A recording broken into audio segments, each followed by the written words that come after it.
விழுப்புரம் மாவட்டம் விக்கிரவாண்டி தொகுதிக்குட்பட்ட வேம்பி கூட்ரோடு பகுதியில் அதிமுக சார்பில் புரட்சித் தலைவர் எம்ஜிஆரின் 107வது பிறந்தநாள் விழா பொதுக்கூட்டம் நடைபெற்று வருகிறது. அதில் அதிமுக மாநிலங்களவை உறுப்பினர் சி.வி. சண்முகம் உரையாற்றி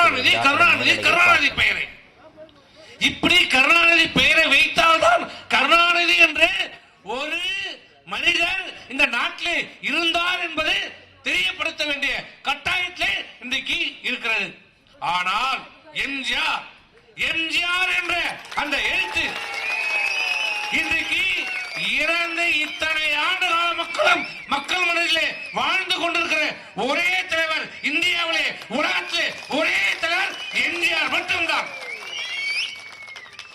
இன்னைக்கும் எம்ஜிஆருக்காக உயிரை கொடுக்கிறது எம்ஜிஆர் என்ற ஒரு வார்த்தைக்காக இன்றைக்கும் மக்கள் வாக்களித்துக் கொண்டிருக்கிறார்கள் என்றால் அந்த தலைவர் எம்ஜிஆர் மட்டும்தான். அப்படிப்பட்ட ஒரு மாபெரும் தலைவருடைய இன்றைக்கு நாங்கள் தான் நூற்றாண்டு விழா நடத்தணும். ஒவ்வொரு மாவட்டமாக நூற்றாண்டு விழா நடைபெற்றது. எம்ஜிஆருடைய நூற்றாண்டு விழா நடைபெற்றது. இங்க விழுப்புரத்தில் கூட நடத்தணும். கிட்டத்தட்ட 1 லட்சம் மக்கள் கூடியிருந்தாங்க. இந்த விழுப்புரத்தில் எங்க நடத்தினாங்களா? நடத்த முடிந்ததா? செயல்படுத்த முடிகிறதா? அப்படிப்பட்ட இந்த நிகழ்ச்சி இன்றைக்கு தமிழர்கள் எங்கெல்லாம் வாழ்ந்து கொண்டிருக்கிறார்களோ அங்கெல்லாம் எம்ஜிஆருடைய பிறந்த நாளை சீரும் சிறப்புமாக இன்றைக்கு கொண்டாடி கொண்டிருக்கிறார்கள். இந்த நூற்றாண்டு பிறந்த நாள் விழா பொதுக்கூட்டத்தை இந்த வேம்பி கிராமத்திலே விக்கிரவாண்டி தொகுதியின் சார்பாக மிக சிறப்பாக சீரும் சிறப்புமாக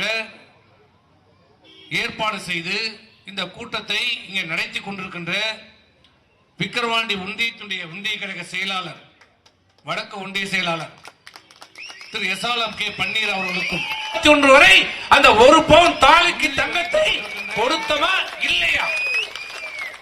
தாலிக்கு தங்கம் மட்டுமில்ல, அந்த பெண் கல்வி ஊக்கப்படுத்தப்பட வேண்டும். பெண்கள் வாழ்க்கையிலே முன்னுக்கு வர வேண்டும் என்றால் அவர்கள் கல்வி அறிவு பெற்றிருக்க வேண்டும். என்னதான் நாம் இலவசங்களை கொடுத்தாலும் அந்த சமுதாயத்தை முன்னுக்கு கொண்டு வர முடியாது. ஒரு குடும்பத்திலே கல்வி அறிவை கொடுத்தால்தான் அந்த சமுதாயத்தை கை தூக்கி விட முடியும்.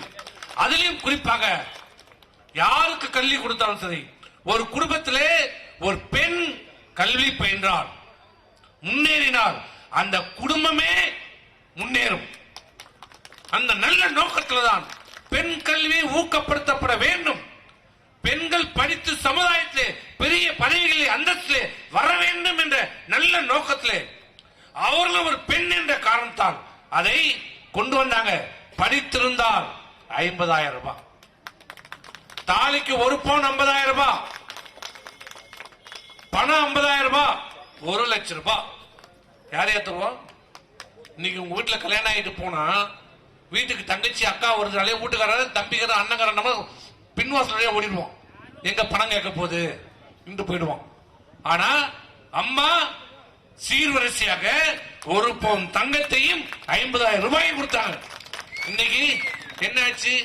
ஏன் எங்களால் அம்மாவால் முடிந்ததை, எடப்பாடியால் முடிந்ததை இந்த ஸ்டாலினால் ஏன் தர முடியவில்லை? யார் உங்க வீட்டு பணத்தை கொடுக்க போறியா? நாங்க என்ன அம்மா வீட்டு பணத்தை கொடுத்தோமா? இல்ல எடப்பாடியார் வீட்டு பணத்தை கொடுத்தாரா? யார் பணம்? உங்கள் பணம்.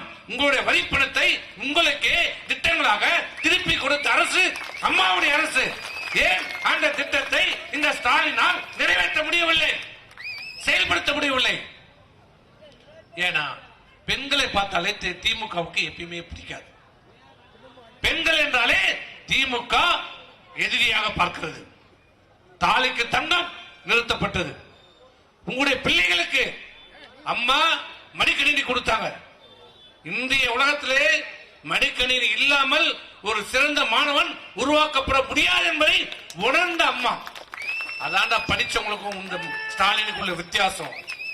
அம்மாவுக்கும் ஸ்டாலினுக்கு இருக்கிற வித்தியாசம் இதுதான். கருணாநிதி என்ன பண்ணா, கலர் டிவியை கொடுத்து மயிலாட மாநாட பாடுறான்னு உங்களை அடிமைப்படுத்தணும். அதன் விளம்பரத்தின் மூலமாக கோடிக்கணக்கான பணத்தை சம்பாதித்தது திமுக குடும்பம். ஆனா அம்மா என்ன பண்ணாங்க, உங்களுடைய பிள்ளைகள் படிக்க வேண்டும், டாக்டர் ஆகணும், இன்ஜினியர் ஆகணும், ஐஏஎஸ் ஆகணும், ஐபிஎஸ் ஆகணும், அதற்கு தேவை மடிக்கணினி, 35,000 ரூபாய் மடிக்கணினி தருகிறேன் என்று சொல்லி 10 ஆண்டு காலத்துக்குள்ள 1 இல்ல 2 இல்ல 10 வருஷத்துல 52 லட்சம் மாணவர்களுக்கு மடிக்கணினி கொடுத்தது அம்மா எடப்பாடியார். கொடுத்தமா இல்லையா?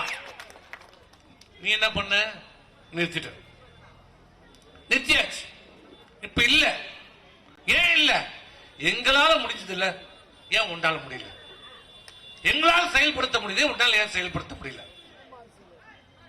இப்படி இந்த அரசு சொன்னதையும் செய்யவில்லை, கொடுத்த வாக்குறுதியும் நிறைவேற்றவில்லை. ஆனால் நீ சொன்னதை செய்ய வேணாம், வாக்குறுதி கூட நிறைவேற்ற வேணாம். ஆனா இன்னைக்கு என்ன ஆச்சு? அனைத்து விலைவாசிகளும் இன்னைக்கு கடுமையாக உயர்ந்திருக்கிறது. உங்க மனசாட்சியை தொட்டு சொல்லுங்க. எடப்பாடியார் ஆட்சியிலே வெள்ளம், உக்கி புயல், தானே புயல், 2 வருஷம் கொரோனா, வெள்ளம், ஒக்கி புயல், தானே புயல், 2 ஆண்டு காலம் கொரோனா. இவ்வளவு இயற்கை சீற்றங்கள் இருந்த போதும், உலகத்தில் இதுவரை கண்டிராத வியாதி வந்த போதும், தமிழ்நாடே இந்தியாவே முடங்கியிருந்த போதும், வரி வசூலே இல்லாத போதும், அனைத்து திட்டங்களையும் தடையில்லாமல் அதை நிறைவேற்றி கொடுத்தது மட்டுமில்லாமல் விலைவாசியை ஏறாமல், மக்களை கஷ்டத்துக்குள் ஆக்காமல், அந்த மக்களை காப்பாற்றிய அரசு அம்மாவுடைய அரசு, எடப்பாடியோட அரசு. விலைவாசி ஏறிச்சா? இன்னைக்கு என்ன? இன்னைக்கு கொரோனா இல்ல, அனைத்து தொழிற்சாலைகளும் நடைபெறுகிறது, நல்ல வரி வசூல் நடக்கிறது. ஆனால் திட்டங்களுக்கு பணம் இல்லை என்ற, பணம் இல்ல என்ற கஜானாவில் விலைவாசி கடுமையாக இன்னைக்கு உயர்ந்திருக்கிறது. சாதாரண உப்புல இருந்து, மிளகில் இருந்து, அரிசியில இருந்து, காய்கறியில் இருந்து, விறகுல இருந்து, எண்ணெயில் இருந்து, அனைத்து விலைவாசியும் 2 மடங்கு 3 மடங்காக இன்றைக்கு உயர்ந்திருக்கிறது. உண்மையா இல்லையா?